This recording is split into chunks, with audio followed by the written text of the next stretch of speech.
Welcome to Backyard Cigars. And today I have a cigar that you may see a lot in sampler packs as well as on specials. So you can get this cigar on a really good deal. Usually it's a $6-7 stick and it's high quality.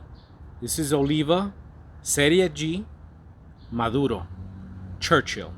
So it's slightly bigger than your traditional Churchill, in that it's a 7x50, and this sports a USA Connecticut broadleaf wrapper with a Nicaraguan binder and filler from Nicaragua as well. And this particular stick has been unintentionally been in the humidor, aged 1 year exactly, 1 year, and in addition to that, it's been in the humidor 66, 67 RH for the duration of that year. I gave it the V cut, and that's about it for the specs.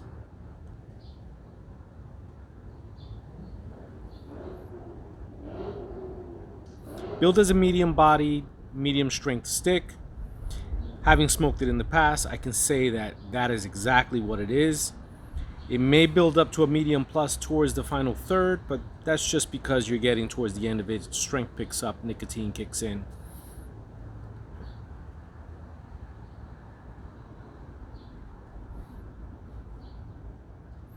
Light cocoa hints, some pepper, and really that's what I'm getting at this very moment. Of course, it's just into the first inch, so I'm going to give it some time and then come back. So the cigar's gotten a little creamy, light leather notes, and a bit of sweetness to it. And that's pretty good. I mean, I've had it fresh, I've had it aged as I'm having it now. It's different for me in the sense that the pepper's toned down. Almost always the case. And I think I've mentioned that so many times in previous videos. But on a side note, I was talking to a friend of mine, and he says to me, what's the point of doing reviews? Say you do reviews, you put these reviews out, whether 20 people see them or 1,000, what good does it do to put out a review? Because, and he smokes cigars, he says, I smoke cigars, and every time I smoke a cigar and I look at the reviews, they're tasting something completely different than what I'm tasting. Rarely do I find that they're tasting exactly the same thing. So if our palates feel, or if our palates taste something, our palates cannot feel. If our palates taste something completely different each and every single time we smoke a cigar, whether it be time of day, what you've had, all of those other variables, what's the point of a reviewer putting out a cigar review when it's just not going to be that helpful? So I said to him, I said, look, they can be helpful. I mean, obviously, we've gone over this in the past. Some reviewers are a little more thorough than others, and some reviewers have a little bit more experience than others, so they're able to detail certain things in a certain way that can be very helpful. But even New Jack reviewers bring something to the table because they offer their fresh perspective on a cigar that's probably been reviewed 1,000 times. And cigars, for that matter, not in every single case, remain the same. Blends are retweaked. Sometimes there are issues with a certain crop vintage that's being used for a particular cigar. From either year to year or after a few years, perhaps, there may be a change in the quality or the performance of a certain cigar. It may be an award-winning cigar, or it may not be. But I told him, I said, look, they're good as a guide. They offer, depending on the reviewer, they can offer a lot of help. Some reviews or some reviewers don't review a cigar as well as one may like, but it just takes time. You know, sometimes a person starting out and they're just starting to review cigars, and they got to get into a groove, get into their own feel of things. And I would never ever discourage anyone that's probably struggling in getting subscribers or views to quit when they absolutely love what they're doing. If you love what you're doing, love smoking cigars, love the cigar culture, and you want to put your reviews forth to be a helpful guide to fellow smokers, that's a good thing. So do it and do your best. And even if you're not that great at it right away, you may find that if you stick with it, you will improve. And that's just the way it is for every reviewer, even the veterans that have been on YouTube for a long time. If you look at their early videos, you'll see that they weren't as sharp, and I'm not talking about picture quality. They weren't as sharp in some of the ways that they reviewed the cigar, or even with their own personal taste and how they appreciated different cigars. But I think a reviewer can offer a lot of guidance, as I've said before, not just to new smokers, but to smokers that may want to know if the cigar is worth purchasing. And I know that I've said this before, but I'll say it again.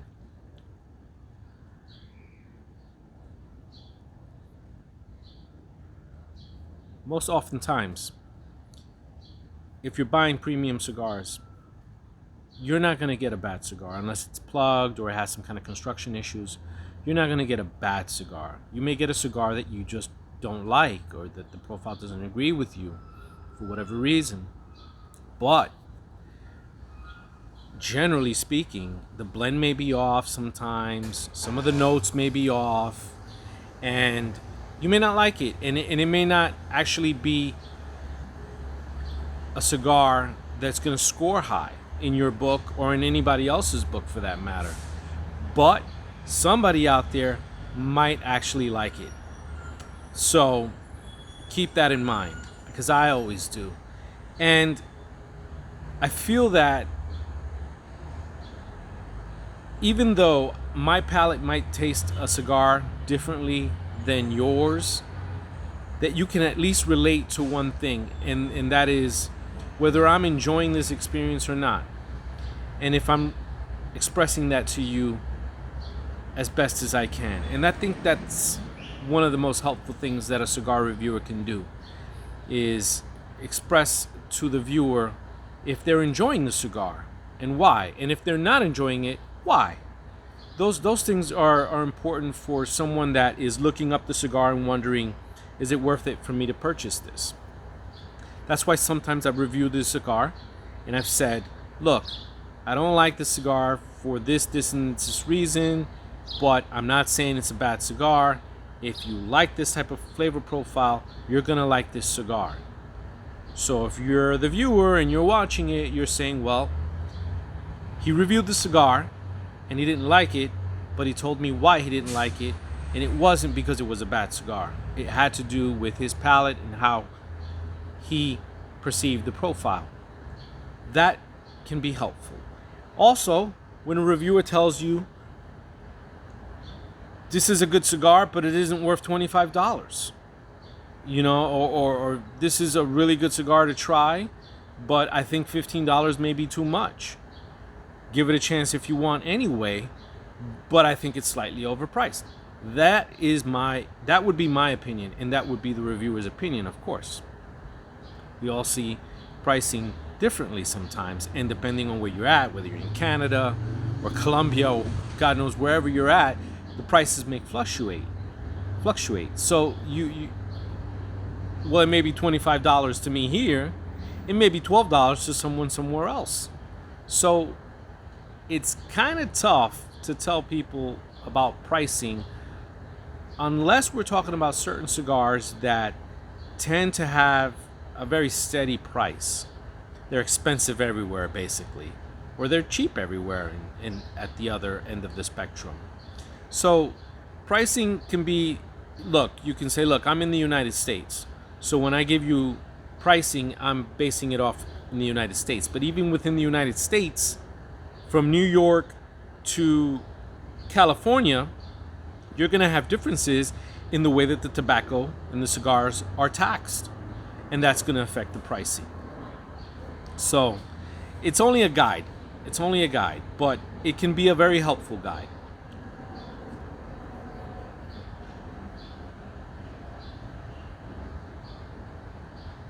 Now, this in New York City, this cigar is about $6-7. Well, if you're purchasing it online in New York City and it's coming to you from, say, Pennsylvania, because that's usually most of the online retailers are going to be shipping from Pennsylvania, and that's more or less the price that you're going to get. That may mean nothing to someone who's watching this review and is sitting in Canada and is saying to himself, that means nothing to me. But for the most part, this is what this cigar is billed as, is a very economically friendly cigar. Unfortunately, even this cigar, if you go to South Africa and you talk to Alistair and you ask him how much it costs, he's going to tell you this cigar is a $15 cigar. A $15 cigar. So how do you base it off of that then? Is it worth $15? To me, it's not worth $15. Absolutely not. But it is worth $15 in South Africa. And if you are a smoker in South Africa and you want to smoke something decent like this, you're going to have to pay double the price. It's unfortunate. But state to state, country to country, you're going to have different pricing. So that's why maybe if you are wanting to know about a cigar for the price reason and you're watching a reviewer, you might want to know where he's coming out of. Some reviewers will tell you, yeah, I'm reviewing out here in Canada. You could watch his reviews and say to yourself, well, I'm in Canada, he's in Canada. We can relate, at least on pricing. And you can watch those reviews to get ideas on the pricing issues, if there is a pricing issue.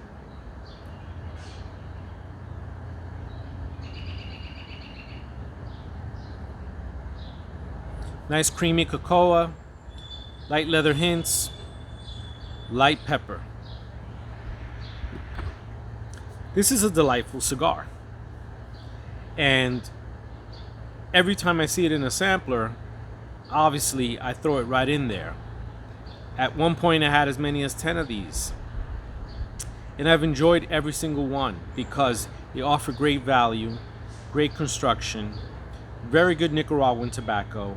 In this case here, you can see this is a Connecticut broadleaf wrapper. At least that's what the specs indicated, all the specs that I checked. And it just, it doesn't look like a Connecticut broadleaf wrapper to me. It really doesn't. It actually looks more to me like a Nicaraguan Habano or possibly an Ecuadorian Habano wrapper. But I'll dig a little more and see if, maybe I got the specs wrong. But it just doesn't look like your typical Connecticut broadleaf wrapper in the least bit. But that's what I read very quickly. And I'll add it in the notes if I do find out that information was wrong. But this is a delightful cigar to smoke. It's just so easy and relaxing. It doesn't have a very open draw. It's got an easy, steady draw. And it's very medium. I feel it medium. And I think the pepper will show up a little bit more so down the line, down to the final third. It's picking up a little bit now in the second third. But the creaminess has stuck around for quite a while, which has been a very good thing. I enjoy a little creaminess with cocoa notes in a cigar. So this is the Oliva Serie G Maduro Churchill size. And I thank you for watching. Until next time on Backyard Cigars.